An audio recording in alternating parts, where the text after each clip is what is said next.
So yeah, today I'm going to talk about HTTP caching and how we can basically save the planet from pointless, unnecessary processing.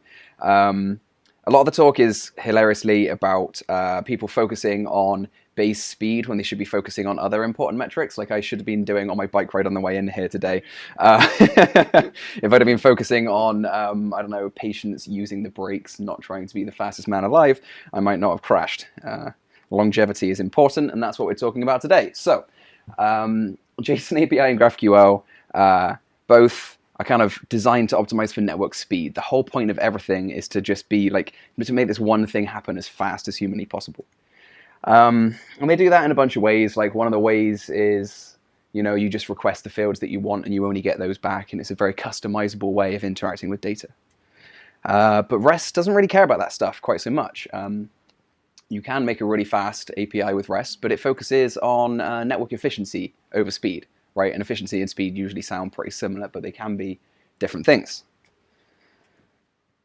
So REST doesn't really worry about letting you trim a resource. You kind of can, but trimming is not usually as useful as like reusing a resource. So doing pointless stuff quickly doesn't really seem like a particularly impressive goal, Just, yeah, don't do pointless stuff. So REST is everyone's favorite website, right? We go to it regularly just to check out the graphics and enjoy the dissertation. I like it at Times New Roman website now and then. But we're going to read through the whole thing, line by line, actually, for the duration of this talk. I'm going to have to talk quite quickly, so let's get going. The most important part is, for this talk, not in general, but the bit I'm focusing on here is the caching section, which is completely underrated. And the idea is pretty simple. It's like caching isn't actually for performance, right? Like if you have a slow website and you cache it, and that cache lasts for half an hour, then you still have a slow website, but it's not slow very often. So you still need to fix the performance problems. But caching definitely improves performance by reducing unnecessary stuff. So you shouldn't do the same thing multiple times if you have a valid response that you can use, So in some ways it is. And yeah, the sentence I like is to potentially, or the advantage of cache constraints is they have the potential to partially or completely eliminate some interactions, improving efficiency, scalability, and a bunch of other stuff. So I found the original graphic for the Richardson model before they edited it down to make it more market friendly. Level 4 is the real impressive bit about REST, which is caching. So we have some questions from my friend Imaginary Narrative Device, and he is going to be asking some questions today. So REST didn't invent caching, and I see this pop up all the time, right? There's these people. Did anyone see the REST is the new soap nonsense that I had to waste a day ripping apart? Basically, people say like, "Oh, caching's not new to REST. Why do they always go on about caching?" But there's a lot of different types of caching. REST didn't invent caching by any means, but what it does say is that you should declare your cacheability. So when people talk about we're going to use caching in our applications, like that's cool, but that's not at all what we're talking about.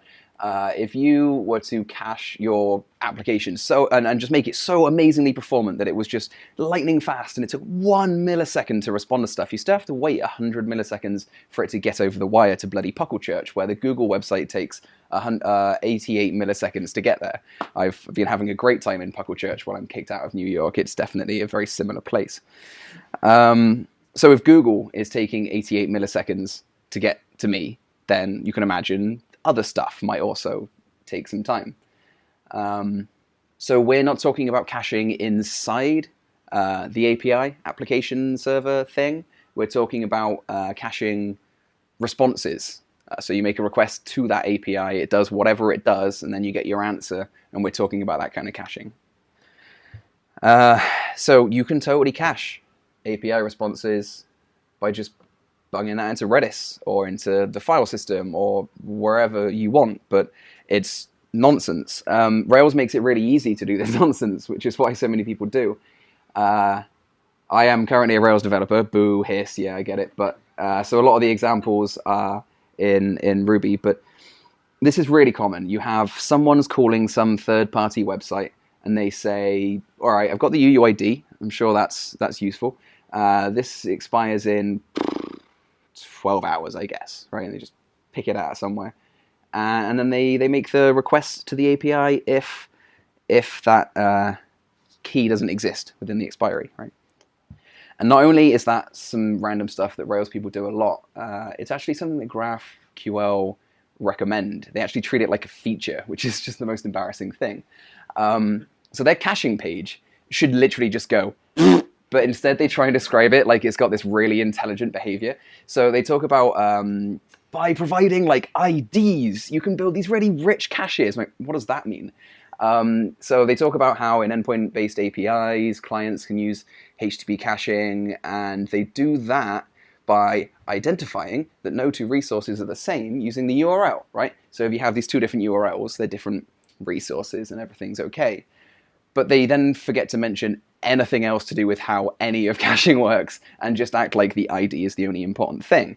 Scroll down that page and they're like, we've got IDs too, look, 3003. That's the same as a URL, and therefore you can do caching on that, which is nonsense. That's like Mystic Meg coming in and saying, right, I know your name's Gary, so your favorite color is red, and you're probably 53 years old, and you're going to die when you're 87. No one knows this stuff just based off of 3003. It doesn't make any sense. I rip on GraphQL a lot, and over time I went from thinking like, nah, it makes sense for some use cases. It's just, different. And like month by month, I'm like, why would anyone use this shit ever? The more research I do, the more I think it is completely pointless. But GraphQL and endpoint APIs that do not declare their cacheability force this like native, this naive client caching where you basically have to guess at how long the caching should last for. And in that example, 12 hours, like if I'm service A and I'm calling service B, if service B is a completely different company in a different developers, different other side of the world, and I'm like, this data, I can probably cache that for 12 hours. I'm sure that's fine. I'm just picking a number out of my context, and no one knows if 12 hours is the right number. 12 hours might be the right number now, but it might not be in a month's time. So if that service changes how it works, it makes a bid towards more real-time data, and improves performance to handle being more real-time, then you are caching stuff for 12 hours that another similar client might be caching for 3 hours or 2 hours. And then if they're two clients within the same company, you have disparate data on two different interfaces. So you have a web client and a mobile client. You have two different bits, different representations of the same data.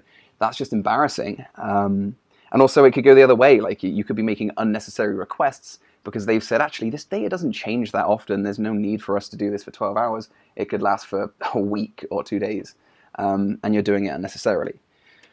We've had this problem a lot at work, actually, where I built a permission system that needs to, like, real time. It needs to be incredibly quick, and it needs to work out if Gary can book a room, can book a meeting room at this location on this day, right? And that's all well and good until something about that user changes. And because some of our services have HTTP caching on them and others don't, I've had to use a mixture of HTTP caching and naive caching. We've had these situations where like somebody will go from I work at WeWork. We have a lot of companies and startups and stuff, and somebody will go from being the primary member to being fired or leaving the company or not being the primary member, and they can still see and do all of the things that the primary member can do because I've cached this information for 6 hours and then and the information changed, right? So caching stuff for too long is incredibly bad, and caching it for not long enough is wasteful and pointless. So you don't want to have to guess at how long it should last for. And again, invalidations is all kind of the same thing. You have to build a lot of really complicated architecture to invalidate data. If service A is caching something for 12 hours or whatever, and it has to subscribe to events being published by service B to work out if it should update those things, that's a lot of stuff going on that you actually don't need to do. That's increasingly complicated if they're not within your company, because sending out AMQP to like random people is hard. So now you've got WebSockets as well, and everything's a mess. REST says that these problems should be a concern of the server, which totally makes sense, right? Like the server owns the data. it owns the representations, of course it should own the metadata of saying this stuff can be cached for 6 hours. Why wouldn't it? Why would random people talking to the service think they know better than the service does? It doesn't make any sense. So with endpoint-based APIs, there's a whole RFC for caching. If anyone's ever seen RFC 2616, the old HTTP thing, that's garbage. Throw it away. It doesn't exist anymore. Mark Nottingham will shout at you. It's all about the 723X series now. So 7234 is a whole thing on caching, and there's loads of it. And these are some of the cool bits. So the first step is we don't have to worry about guessing the cache age anymore because it's right there. That says I can cache it for 8 hours. That's the maximum I'm allowed to keep this thing locally. I don't have to worry about changing. Can you see the subtle difference? I didn't intentionally enable this transition. I am sorry about that.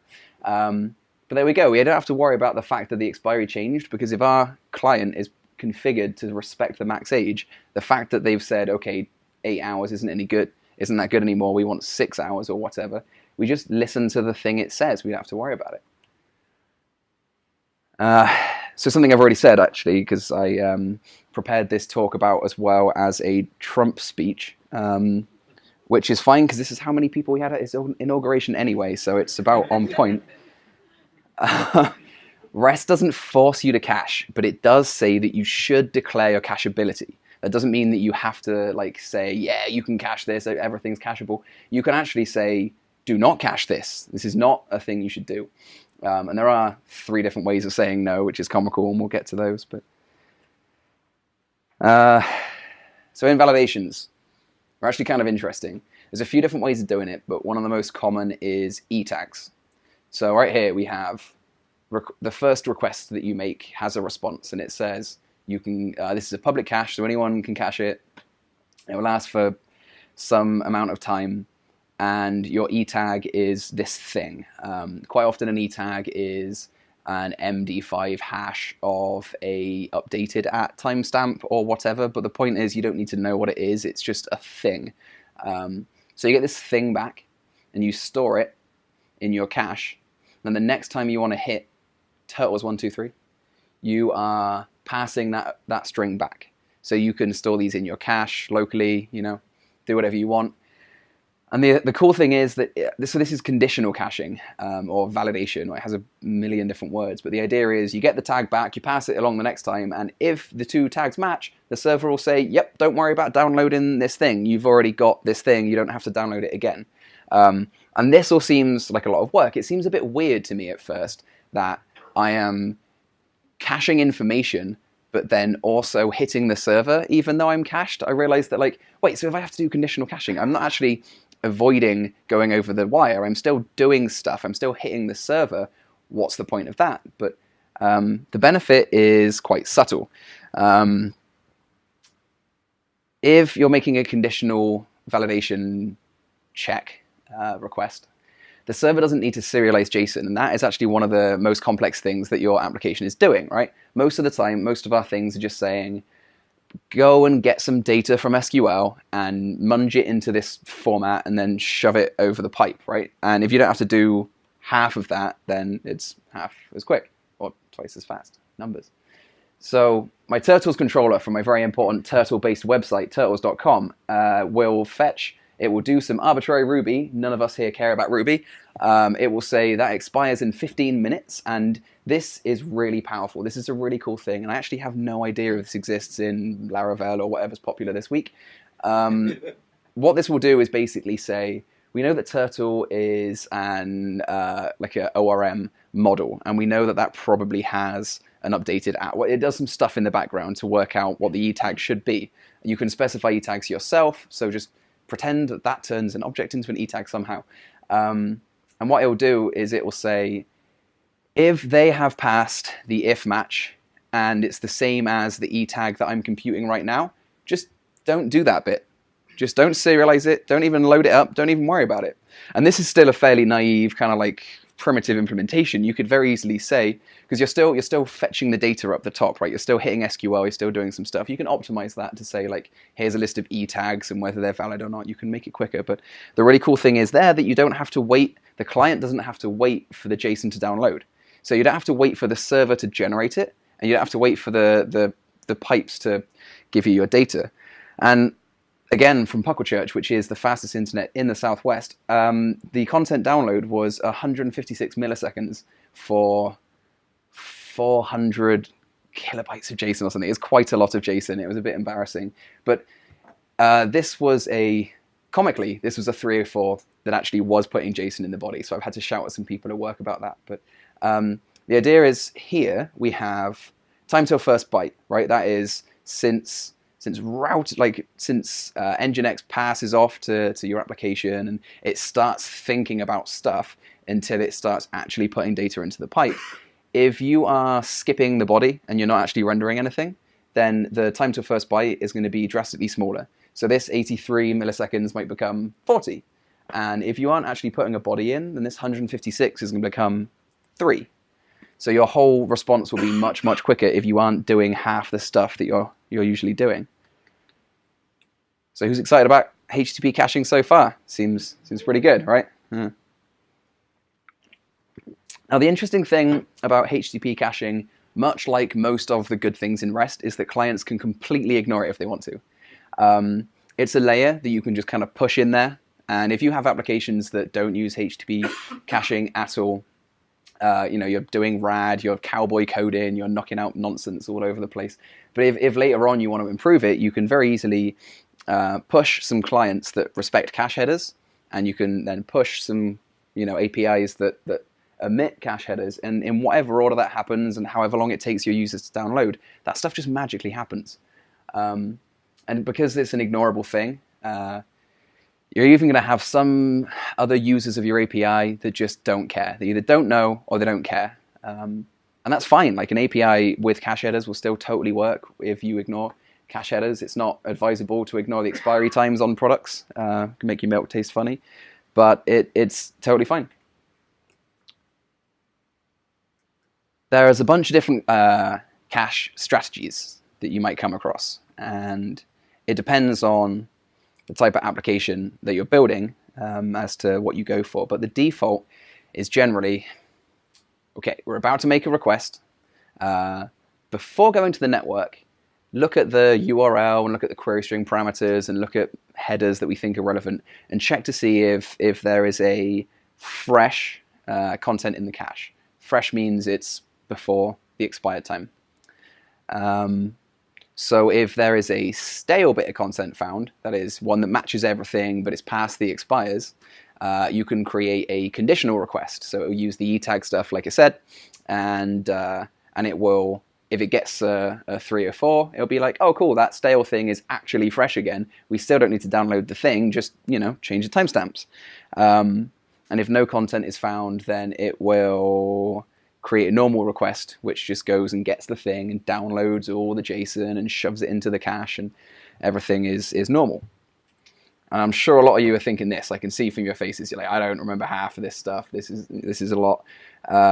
But writing code is hard, and so you shouldn't do that. I don't like writing code. Any 7234 compatible middleware is totally fine, and there's one that exists for Guzzle. There's one that exists for Rails as well, which none of us care about, but there's one that exists for PHP. There's a link in here. I forget the name of the person that did it, but if you search for it, it's there. I genuinely haven't used it. I don't know how good it is, and I would suggest that if you give this a try and it sucks, you can either improve it or make your own. But the idea is really simple. For all these different languages, there's JavaScript ones, Python ones, everything.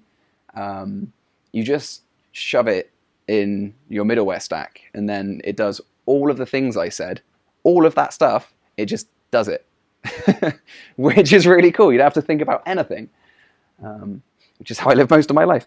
And so our imaginary narrative device has another comment, which is, that's pretty scary. It's going to cache all the things all the time, right? That now you're kind of thinking about it, you might think, actually that might have some problems. There might be some some systems that I shouldn't cache, or sometimes I'm going to want more real-time data than just whatever. But genuinely, my response is, yeah! Like, if a server has a cache header on it, I should probably respect that cache header. That sounds great.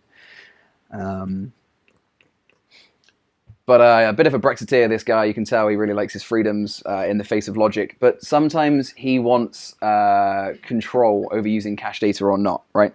And so that's fine. You can absolutely do that.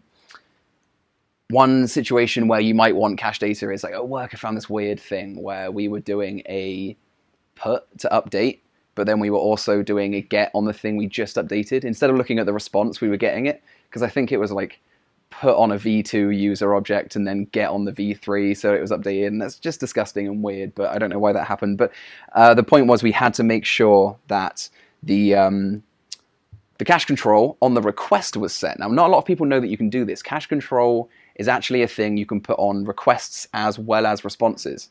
So you can say, hey, I want to know the latest information about turtle123. I don't care about your cache. I don't want any of that stored nonsense. I want up-to-date stats on this turtle. Now, I found this really amazing article, and it made me chuckle, because all of the terms in this caching stuff, I will admit, are nonsense. No caching doesn't mean don't cache. It just means it must check or revalidate the server before using the cached resource. No store doesn't really mean no store. It just means tell the browser not to cache it at all. Some of these terms do take a little bit of getting used to. It goes on. Must revalidate doesn't mean must revalidate. Yeah, like, this is one of those RFCs. Like, I've started getting involved in the kind of RFC writing process a little bit through JSON schema. I'm kind of contributing to that, and it's really funny. Quite often I'll find parts that are bloody confusing, that don't make any sense, and I'm looking at it going, why did you write that? And I'll just be like, look, I don't know what you're talking about. This doesn't make any sense. And they'll be like, oh, okay, I'll rewrite it. And they rewrite it, and it's perfect English. And I'm like, there we go. So clearly there wasn't a Muppet like me looking at the caching spec while it was being written, because these words are not something I'd have enjoyed to see go in. But that's, I think, my biggest contribution to JSON schema so far has been like the average person in the room that doesn't really understand anything, because whenever there's something confusing, I'm like, and they make it better. Must revalidate doesn't mean must revalidate. Revalidate is go to the server and see what's happening. So it doesn't necessarily need to do an etag thing. It just kind of goes to the server and downloads it again. But yeah, it's confusing, and this blog will help. I'll put the slides up on Joined In. So right now, with this amazing little diagram I knocked together about 2 hours ago, this is kind of what we have right now. We have multiple caches. Like, every single person's phone is a different cache. Every single web, browser is a different cache. That seems not the most efficient system in the world, right? Every single time a new user comes along, the cache is ignored, and the application server is getting mauled by more traffic. So, ta-da! Shared proxy. Sharet. Yeah, okay, I did spell that right. It's just sideways. And I broke something. I don't know what's happening today. But the local cache is being supplemented by, or improved by, the shared cache, which is really cool. So if user A calls a thing, then they're going to have to wait a long time, because the cache is going to hit the server, and the server is going to put the answer in the cache. But when B and C then hit it, even though the request might not be in these things, it's going to get the response from the shared server, which means that's much less. So this might be 200 milliseconds, and then this one's going to have to wait, 100 milliseconds, because they've got edge servers, and these also 100 milliseconds. That's great. And then the second time they do it all, it's going to be like 5 milliseconds, because they're getting it from the local cache. So all of this stuff is getting updated all the time. Not going to go too much into network caching, because it is a giant conversation in itself, and I'm trying to convince you to do one of those talks anyway, seeing as you're the expert. But there's a bunch of tools. Varnish is good. Fastly is just Varnish on someone else's computer in the cloud. Go serverless, woo. And Nginx can do a lot of this stuff too. But very basically, it looks a bit like that, if that's not already painfully obvious. Someone tries to hit the website and the varnish jumps in, short circuits the response and says, yo, I know the answer to this question, so don't waste the server's time with it. If the cache server doesn't know the answer, it just goes off to the server and does it, and you're all good. Much better. Where this stuff gets a little bit funny is actually the world of customization. So who here builds APIs? Fair few of you. Good, yeah. And who has some like fields or partials or fragments or whatever? Okay, yeah, it's a pretty common thing. I've actually been recommending this stuff for years, and I feel like a muppet now because it's a really bad idea. So the problem with customization is it's the same kind of logic as, you know, JSON-API and GraphQL. The reason that people do this and the reason that I've been recommending it is because you always want to... It's impossible to perfectly balance out providing information, providing like all the information in a standard way, but also not giving too much information to the client. So clients will get really upset, especially if they're on mobile data. They'll be like, I only want this little bit of information. Can you make this custom endpoint? And then they're like, I want all this information. Can you make this giant endpoint? You have 100 different endpoints that all like are kind of different versions. And then your REST API with generic turtles turns into an RPC API with turtles for iPhone, turtles for OS, turtles for this.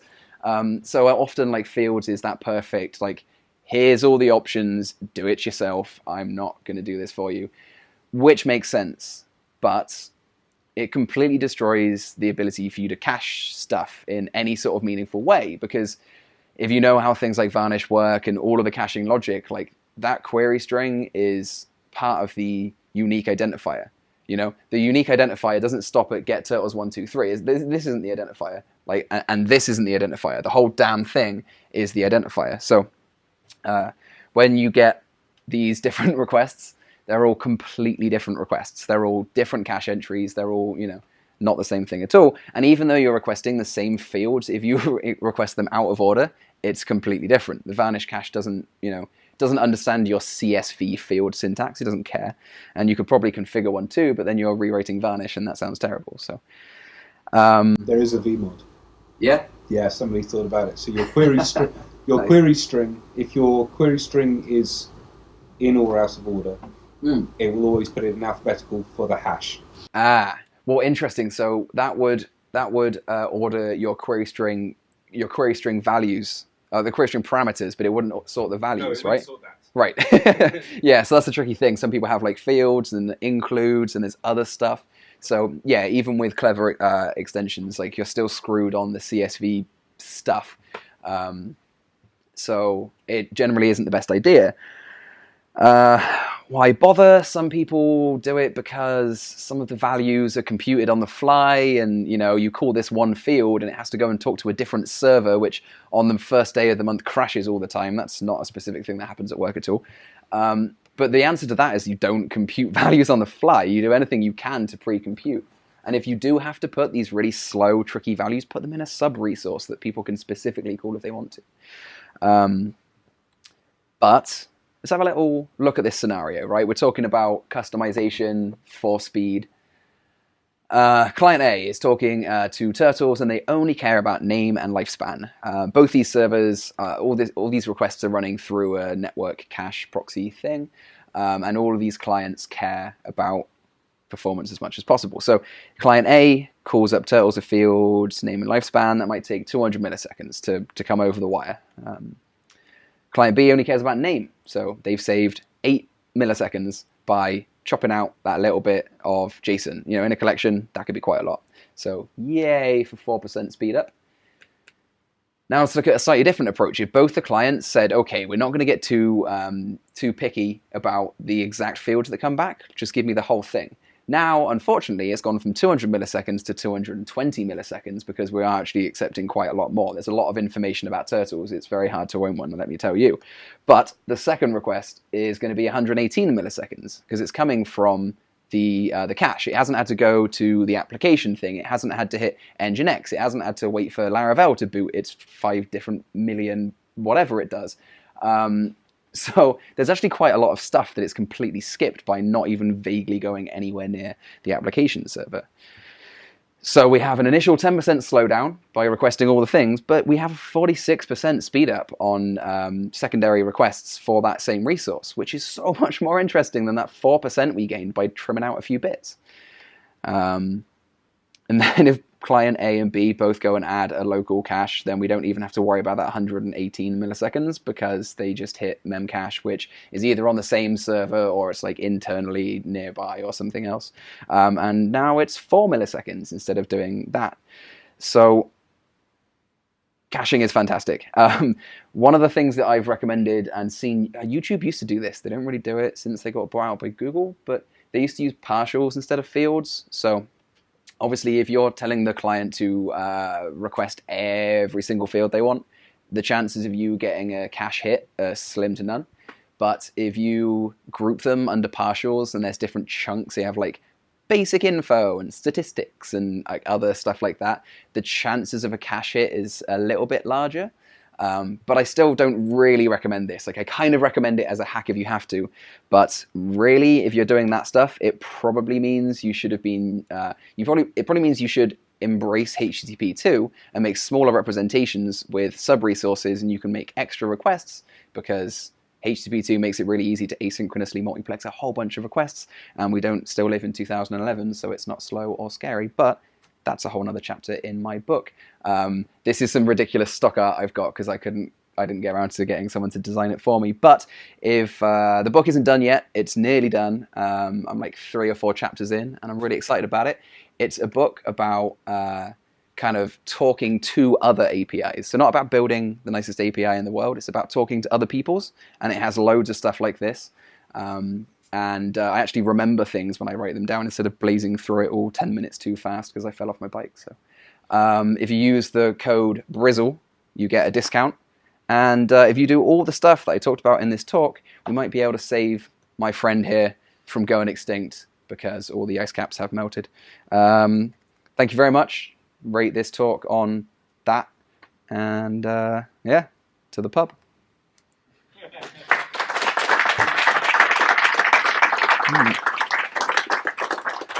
I have loads of time for questions. Yes. So you were talking about how you have decided in some where it's 220 milliseconds for the total resource, and you decide to go with that because you know that the other one then is going to get a much faster response because it's already cached. Yes, indeed. What tools are you using to make that decision? Are you doing sort of like just a log, just passing and sort of getting some idea of what ones would be good to do based on that? No, just generally through kind of messing about with New Relic plenty enough. Like this is a pattern I've seen over time. It's not like I'm kind of sitting there and going like, okay, this endpoint should have this and this one shouldn't. It's just like generally doing the math. It works out better that way. The ability to get fastly involved for us often vastly outweighs the worrying about trimming the bits down. And I'm seeing the same sort of stuff like benchmarking, playing around with gRPC as well. There's basically a alternative me at work who just really loves gRPC and like doesn't care about REST in the slightest and just like wants all of that stuff to go away and hates JSON schema and hates everything I am a big fan of, which is really funny. We have a lot of interesting talks. But he's kind of running around trying to put gRPC everywhere, and I'm trying to put HTTP caching and things like that in as many places as I can.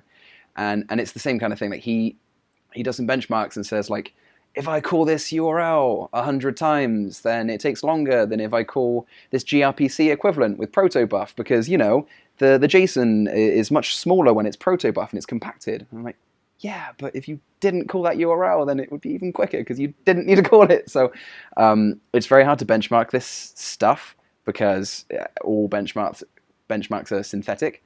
So like I can sit there and be like, my way is 1,000,000 times faster than your way, and he'll sit there and go, no, my way is 1,000,000 times faster than your way. And the truth is there's probably some situations that call for one and some that call for the other, but in general, HTTP caching is fantastic and no one uses it, and I don't know why. Do you do any pre-warming so that both calls would get the... Yeah. I haven't yet, and that has led to problems. In the permissions API that I was talking about building, there's like you know, 100,000 users or something, and I think I changed. I added a header, and that on the server, and that immediately invalidated all of the things. And so we just like stampeding herd against the ID service and just crapped it. So it would be interesting to come up with a kind of cache warmer, but that's probably just literally a case of writing getting a list of all the user IDs, you know, just like have some random little task nearby that just goes, get all UUIDs, make request against these users at least once a day, and that's pretty much enough. But the trouble is, seeing as most of this cache, like even I was talking against Redis and memcache caching, I'm not complaining about the text. You actually end up using Redis or memcache for the cache. You just let the middleware maintain that cache for you. So the problem is, if you put everything into that cache, it actually makes it slower than if you aren't. So you can definitely overload your memcache stuff. And so it does depend on what you're doing, but cache warming isn't always going to help you. We're not trying to pretend that the application is really, really fast by using HTTP caching. We're trying to make it not repeat itself and do work that it knows the answer to again. So if your application is so incredibly slow that you really need to cache warm, you probably should look into ways to make it not be that slow in the first place. But that's not always true. Yes? Just following on from that, varnish can serve stale as well in configuration backend. So if your application is really slow, you can still have it. Oh, that I've done. Absolutely, yeah. I actually deleted the slide. There's loads of cache modes. And the best way of looking at it is if you look up the what working group fetch function for browsers. It's a really new thing. It's only been out for a couple of weeks, I guess, properly in Chrome. But there's like loads of different ways of handling the caching strategies. So I talked about the one that was so many slides. Talked about this one. So goes to the network, check for fresh content in the cache. If stale content is found, fire off a conditional request and otherwise make a normal request. Well, there's different modes, and you can say, okay, this is an application that is quite often used offline. And right now we have a dodgy internet connection. So actually, we'd much prefer to use stale content if we have any, and don't necessarily worry about the network that much. So what those systems will do is you can fire off a asynchronous network request, and it will say, like, if you have anything in the cache, we don't care how old it is, or you can say, as long as it's only 2 hours past into being stale, right? Like, I'll drink that milk if it's a day old, but I'm not touching it if it's 2 days old. And it will reuse that kind of stale content, and then it will fire off a thing in the background to go and get the newer stuff. So even though that person may have seen some stale content, the next person will see fresh content, even though, and it's still kind of fast because it happened in the background. So there's a million different ways of handling this caching stuff, and most middlewares will offer you a few options, and you control that just by setting the cache header wherever that went. You can pick your mode based off of the cache control on the request. Righty-ho, am I out of here? Yes? With the HTTP middleware that you were talking about, do everything for you. What you must have to do some kind of configuration to get to do vaguely what you want. What? It depends on what you want. If you want the default kind of scenario that I described, like this, they all do this, and it really is amazing. Like I did it at work, and I kind of threw in the what the hell is it? I don't remember these slides. I threw that in, and then it just did it the way I thought it would. You just enable your middleware, and then it passes all the E tags around. It looks for last modified, and because RFC 7234 is quite specific in the way that it's written, like if you implement that RFC properly, it will work. So if you have, if it will work out the age. There's like 10 different ways you can work out the age of a document based on like the age header or the expires or the request times and all these different things. But as long as it knows the age and it knows if content is stale or fresh or whatever, and it has an E tag, it will use that E tag to go and revalidate, and it just works. Rightio. And nobody else? All good? Daddy-ho.